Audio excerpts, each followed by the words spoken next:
Guys, bachelor கூட பார்த்தீங்கன்னா இந்த ரெசிபியை வந்து ஷேர் பண்ணுறேன். நீங்கள் வந்து ட்ரை பண்ணி பாருங்கள். ரொம்ப ஈஸி தான். இப்போ வந்து பார்த்தீங்கன்னா நான் வந்து இந்த முட்டை எக்கு வந்து கட் பண்ணுறது வந்து இருக்குது. இல்லைனா நீங்கள் வந்து லைஃப்பில் வச்சு கூட கட் பண்ணிக்கலாம். ஸோ இப்போ வந்து பார்த்தீங்கன்னா அடுப்பு ஆன் பண்ணியிருக்கேன். ஸோ ஆயில் கொஞ்சமாக வந்து சேர்த்துக்கிறேன். ஆயில் வந்து ஹீட் ஆகும்போது மசாலா தான் சேர்க்கணும். ஸோ வந்து பார்த்தீங்கன்னா ஆயில் லைட்டாக ஹீட் ஆகட்டும். ஸோ வந்து பார்த்தீங்கன்னா இப்போ இந்த எக்கை வந்து பார்த்தீங்கன்னா நம்மளுக்கு அந்த ஸ்லைஸ் இந்த மாதிரி நம்ம வந்து ஃபாஸ்ட்டாக வச்சு நம்ம வந்து எடுத்துக்கலாம். ஸோ எடுத்துட்டோம்னா நம்மளுக்கு வந்து இப்படி வந்துடும். ஸோ வந்து பார்த்தீங்கன்னா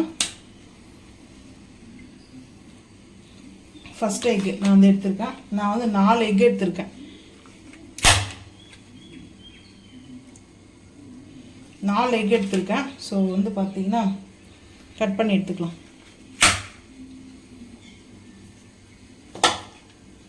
நல்லா ஃப்ரெஷ் பண்ணணும். நான் வந்து லைட்டாக ப்ரெஸ் பண்ணதுனால தான். ஸோ நம்மளுக்கு ஷேப் வந்து கொடுத்துருப்பாங்க. இந்த ஷேப் வந்து பார்த்திங்கன்னா இந்த ஷேப் வந்து இங்கே வரணும். ஸோ இந்த ஷேப் வந்து இப்படி இருக்கணும். ஸோ இந்த ஷேப் வந்து கொடுத்துருப்பாங்களே. இப்போ வந்து பார்த்திங்கன்னா இது லைட்டாக அந்த வந்து கட் பண்ணுறத விட நல்லா ப்ரெஸ் பண்ணோம்னா டக்கு நம்மளுக்கு கட் ஆகிடும். ஸோ இப்போ வந்து பாருங்கள்,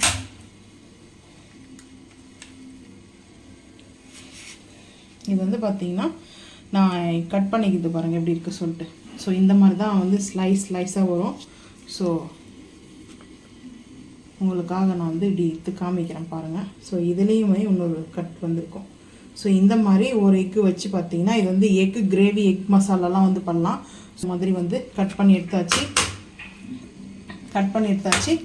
ஸோ இப்போ வந்து பார்த்தீங்கன்னா நான் வந்து ஆயில் வந்து சேர்த்துருக்கேன். ஸோ ஆயில் வந்து ஹீட் ஆகிடுச்சு. நான் ஆயில் ஹீட் ஆனோடனே வந்து பார்த்தீங்கன்னா இஞ்சி பூண்டு பேஸ்ட்டு கொஞ்சமாக வந்து சேர்த்துக்கிறேன். சும்மா ஒரு இன்ச் அளவுக்கு இஞ்சி பூண்டு பேஸ்ட்டு. ஸோ அது கூட வந்து பார்த்திங்கன்னா ஒரு 2 பிஞ்ச் அளவுக்கு வந்து பார்த்திங்கன்னா நம்ம வந்து ரெட் சில்லி பவுடர் வந்து வச்சுருக்கேன். Kashmiri red chilli powder. So அதுக்கப்புறம் நம்மளுக்கு வந்து எக் மசாலா பவுடர் ஒரு 1/4 டீஸ்பூன் எடுத்துருக்கேன். ஸோ இதுக்கப்புறம் வந்து பார்த்திங்கன்னா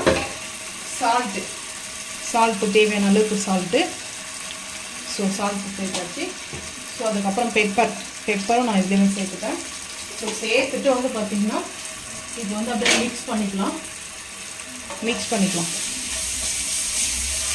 இந்த ஆயிலில் வந்து பார்த்திங்கன்னா இந்த மசாலாவோட மிக்ஸ் பண்ணியிருக்கோம்.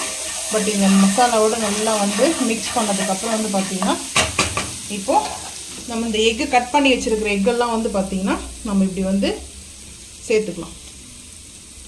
நல்லா ஒரு மீன் வறுவல் எப்படி இருக்குமோ சேம் அந்த மாதிரி இருக்கும். நம்ம வந்து மீனெல்லாம் வந்து வாங்கிட்டு வந்து செய்யலை. இன்றைக்கி வியாழக்கிழமை வந்து பார்த்திங்கன்னா.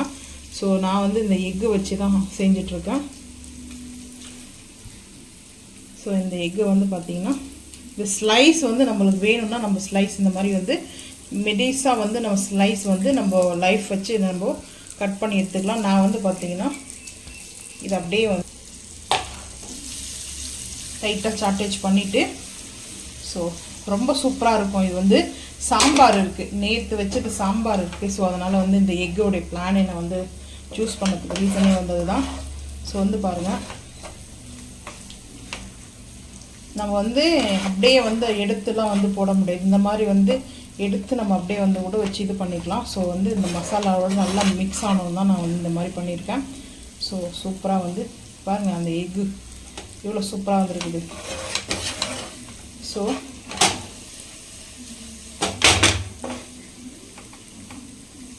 லேயர் அது ரொம்ப லேயர் வந்து பார்த்திங்கன்னா அவ்வளோ மெலிசாக இருக்கும் லேயர் வந்து பார்த்திங்கன்னா.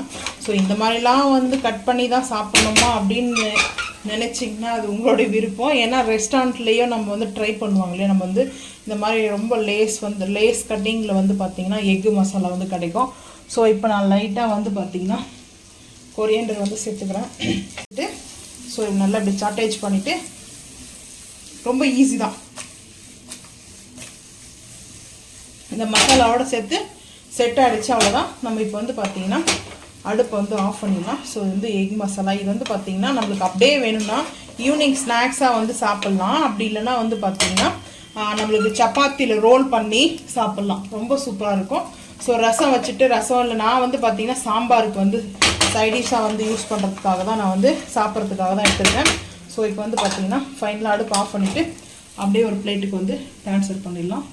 ஸோ ரொம்ப பியூட்டிஃபுல்லாக எக் மசாலா வந்து ரெடி. ஸோ லைட்டாக வந்துட்டு கொஞ்சமாக ஒரு 2 பீஸ் ஆனியன், அதுக்கப்புறம் வந்து பார்த்திங்கன்னா கொரியாண்டர் லீஃப். இது வந்து பார்த்தீங்கன்னா டீப் ஃப்ரிட்ஜில் வச்சு இந்த கொரியாண்டர் வந்து பார்த்தீங்கன்னா ஸோ அதனால் கொஞ்சம் பிளாக் ஆகிடுச்சு. ஸோ ரொம்ப ஈஸி சிம்பிள். நீங்கள் இதே மாதிரி செஞ்சு சாப்பிட்டு மறக்காமல் வந்து கமெண்ட் பண்ணுங்கள். டேஸ்ட் ரொம்ப சூப்பராக இருக்கும். இந்த வீடியோ பிடிச்சா மறக்காமல் சேனல் வந்து சப்ஸ்கிரைப் பண்ணுங்கள். தேங்க்யூ.